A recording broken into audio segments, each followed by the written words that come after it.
Ladies and gentlemen, you read the title correctly. Master Roshi is blue level, and while that might sound completely bizarre, Mike from Laughingstock Media is going to explain to you why, as we will discuss the most overpowered character in the history of Dragon Ball. Hey guys, it's Mike here, and originally, Master Roshi was weaker than a character like Raditz, for instance, at the start of Dragon Ball Z. And it was never even implied that he had trained. And yet, come the time of Resurection F, we see that that totally changes to where Roshi is able to fight against a bunch of Frieza's soldiers, simultaneously blowing them away with the Kamehameha, and doing even more impressive things like when he's able to take shots from Tagoma in the Resurection F adaptation, the Golden Frieza arc in the Super anime. And so this means that Roshi already had a huge jump just to be able to fight against regular Frieza soldiers, which we saw on Namek were stronger typically with Frieza's group that showed up there than Raditz on average. But it goes even further beyond into the most ridiculous ways you could possibly imagine, starting with the anime one when we get into the Tournament of Power. So by the time of the Tournament of Power, Roshi is put on the team.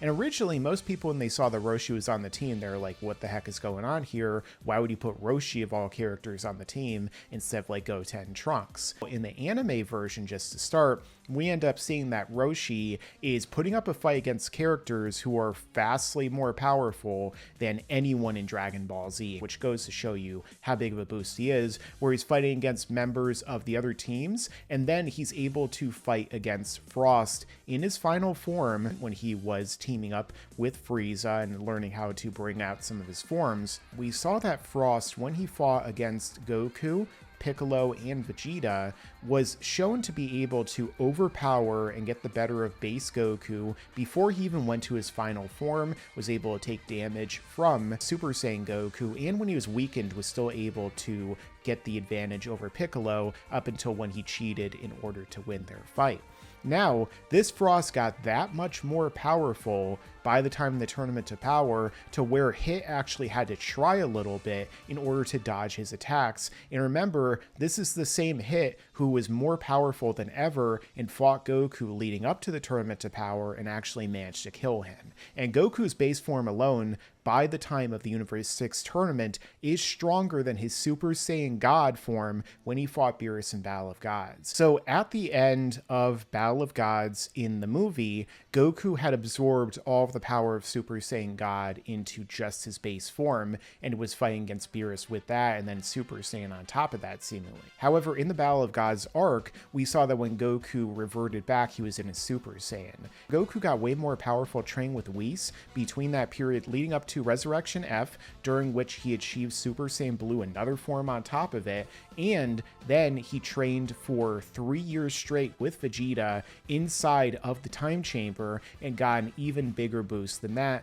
to where he should be somewhat comparable in just his base form at that point to his Super Saiyan God when he fought Beerus, especially if we're going by the manga continuity, where it seems to be implied in Resurection F when he's training with Whis that his base form is Super Saiyan God level. And yet Roshi was able to push back the Frost, who was in his final form, land hits on him, and not just that, but was able to use the Mafuba over and over and over again, and even was able to, with the same Mafuba that was taken from him by Frost, capture Super Saiyan Vegeta in his jar at that point in time, which shows you that Roshi's power must have gotten millions of times stronger between even Resurection F and the Tournament of Power, somehow through off-screen training. By the Tournament of Power, of course, Goku is vastly more powerful than that, and also so is Vegeta, which means that Roshi being able to ensnare a Super Saiyan Vegeta with his Mafuba is insane in terms of the amount of power he was able to utilize, and still not die in the process. Now, with regard to the Mafuba, we also have to mention that it is specifically stated by Roshi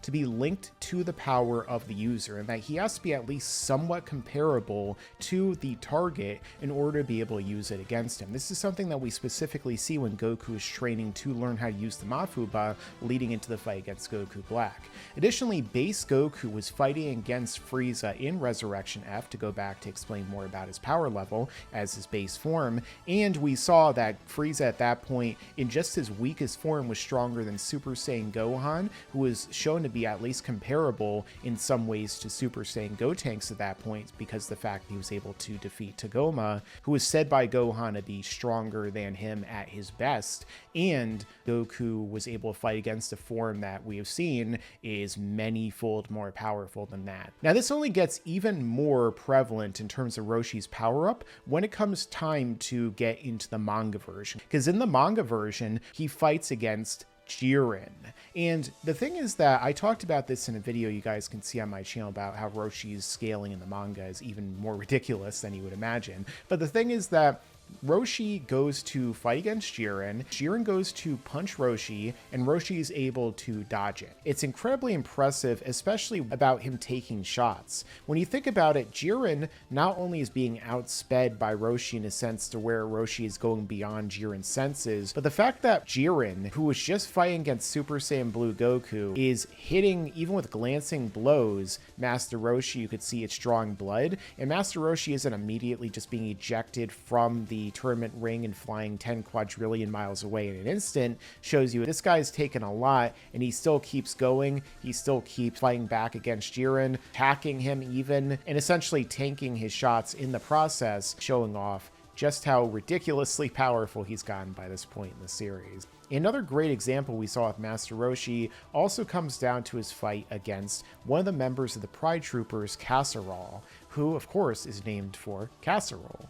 And during that point, Master Roshi easily dominates and defeats one of the members of the Pride Troopers. Now, the Pride Troopers are basically like the Z Fighters from Universe 11. They're like the Super Sentai, the superhero team. So in order for Roshi to be able to easily defeat and dominate this guy, should probably put him akin to at least Super Saiyan Blue levels of power, because Jiren could finger flick Super Saiyan Blue Goku and Vegeta and Golden Frieza from Resurrection F with his pinky at the same time. And it goes even further, because come in the Moro arc, Roshi again gets another power-up when he and all the other humans train alongside Gohan and Piccolo, leading up to the pirates who were powered up by Moro coming to the planet. Now, Moro had been absorbing planet after planet after planet, powering himself up to the point to where he could fight against UI Goku. And so by this point in time, when he's giving his pirates a bunch of energy, this means they're all massively powerful as well, much stronger than most of the people that would have been in the tournament to power, theoretically. Relative to other characters in Dragon Ball Super that have had massive power-ups, specifically a character like Android 17,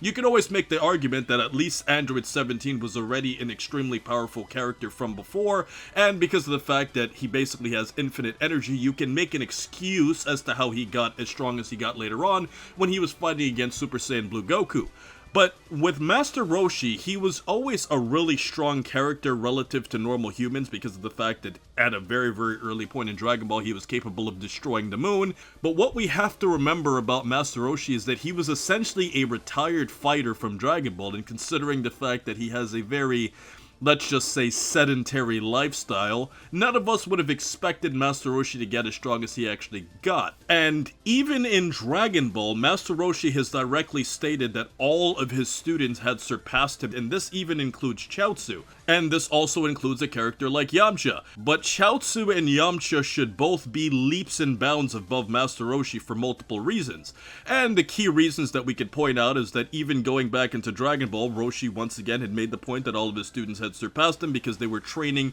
during the gap that led up to the 23rd tournament. But after this, they trained for the Saiyan threat, and then when they died, they went and they trained with King Kai for X amount of time, which would have made them leaps and bounds above Master Roshi. So for Master Roshi to even be above Chaozu and Yamcha specifically is insane, and theoretically you would think that even Chaozu and Yamcha would have actually been a better fit for fighting in the Tournament of Power as compared to Master Roshi. Also, when we think about Roshi and his age, he's already hundreds of years old at this point. He's the invincible old master. Yet every single time we see him train off screen in secret, he still gets significantly more powerful. And this directly takes us to two other key points in evaluating how strong Master Roshi actually is. And starting off with Tien specifically, we have to go back to the episode where the young woman, Jiren, whose name is always very funny bringing up in Dragon Ball, she comes basically to Tien's dojo and wanted revenge against him because of the fact that he basically ghosted her when she was younger.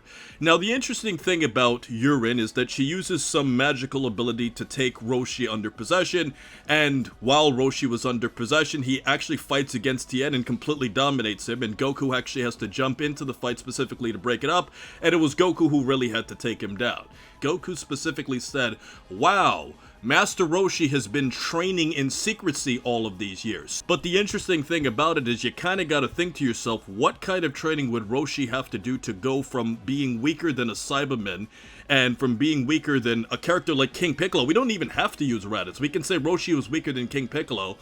and he would be able to get to God and Blue level. But to be specific, the fact that Roshi would have been able to dominate Tien alone completely breaks the rules of Dragon Ball specifically, and this even leaves another world into how he would compare to a character like Krillin. When you look at the fight, especially between him and Tien, we know that Tien is a character that never really stops training. He trains constantly. In fact, every single time we're introduced to him after a certain point in the story and he comes back, he was in the middle of training. So the fact that Roshi, who seemingly wasn't training at all during Dragon Ball Z, is able to not only train and get even comparable to Tien, but able to go beyond him in terms of his power, shows that Roshi's training must have been insane by comparison. The same thing with regard to Krillin. Roshi actually performs better in the Tournament of Power than Krillin does. He shortly gets eliminated by Frost, the same character that Roshi was able to push back and give a little bit of a fight to in the Tournament of Power. Not just that, but leading up to the Tournament of Power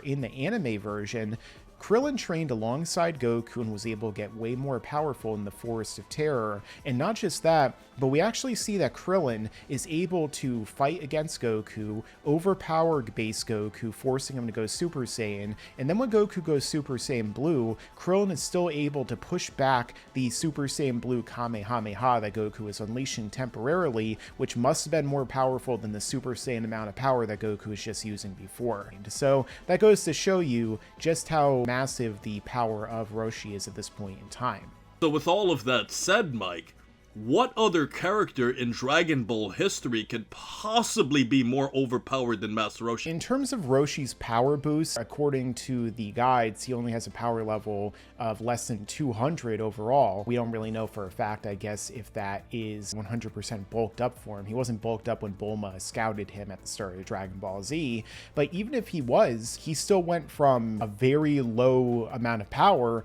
to being stronger than literally everyone in Dragon Ball Z combined by that point in the Tournament of Power. So when we look at Frieza, for example, Frieza got a massive power boost where he went from his Namek level of power, maybe even slightly weaker because he mentions that he's a little rusty when he is revived, to being able to fight against and even have an advantage over Super Saiyan Blue Goku and Resurrection F. So Roshi went from a power level in the low hundreds to being more powerful than gods in the Resurrection F movie, being more powerful than Super Saiyan Blue Goku and Vegeta even in that movie, as well as Golden Frieza, where we see that in the anime version, Jiren effortlessly defeats Super Saiyan Blue Kaioken times 20 Goku. In the manga version, we see him able to fight against Ultra Instinct to basically win, and yet Roshi's still able to dodge some of his attacks. So ultimately, based upon all the evidence we've seen, relative to where Master Roshi was before, I could definitely say I agree with you in terms of him being the most overpowered, although we do certainly have characters like Moro, for instance, and other ones like that who have broken abilities that sometimes will make it easier for them to overcome traditional strength barriers. When you think about what the Mafuba is, Roshi can technically defeat pretty much any character out there. Now, of course, the Mafuba was a technique that was specifically designed to be used against demons, but As we've seen in the 23rd tournament, when Kami was disguised as a human, it can be used on human characters too, and obviously as we saw in Dragon Ball Super against Zamasu, it can be used on non-demon characters, because at the time, obviously, King Piccolo was supposed to be a demon before they retconned him into being a Namekian. So, because of all of this, Roshi technically can steal anybody away, even if they're more powerful, and it's kind of insane to think that Master Roshi, when you look at what he did in Dragon Ball Super, could have defeated pretty much all of the characters in the past using the Mafuba, and it's kind of hard to believe it, but if Roshi could get that strong in Super, he could have easily have defeated the future androids, considering the fact that they didn't train. And when you also consider the fact that Master Roshi can't fly but yet can somehow defeat so many of the most powerful characters ever, it's kind of insane to think about it, but I guess that Crane Hermit rivalry really goes a long way.